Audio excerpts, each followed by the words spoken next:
After more than 2 weeks, Twitter TWTR handed the New York Post a reprieve on Friday, unlocking the newspaper's Twitter account after a contentious standoff.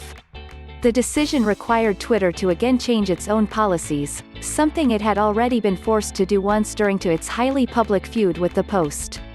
Twitter originally clamped down on the Post's account on October 14 when the paper shared an unverified report on Joe Biden and his son, and the social media company blocked other users from sharing the URL. Twitter said the Post story violated several policies, including a rule prohibiting the sharing of hacked materials. Twitter feared the Post report contained screenshots of such documents. Republicans responded with vehement criticism. Texas Senator Ted Cruz labeled it election interference, and Twitter a day later said it was changing how it treats tweets about hacked materials and would no longer block them.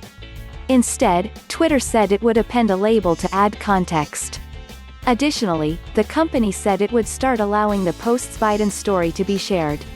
However, the Post itself still wasn't allowed tweet at all. The situation was complicated. Twitter was insisting it delete its original tweets, even though Twitter was now allowing others to tweet the same story. In doing so, Twitter cited corporate policy preventing retroactive changes to prior enforcement decisions. The Post refused to comply, calling Twitter's move social media suppression. Twitter is now throwing up its hands. It says it has changed that stance and has unlocked the Post's Twitter account without it needing to delete those initial tweets. The company posted a small thread on Twitter explaining the situation. Twitter's choice to end its disagreement with the Post comes 2 days after Republicans loudly criticized the company during Senate testimony by CEO Jack Dorsey.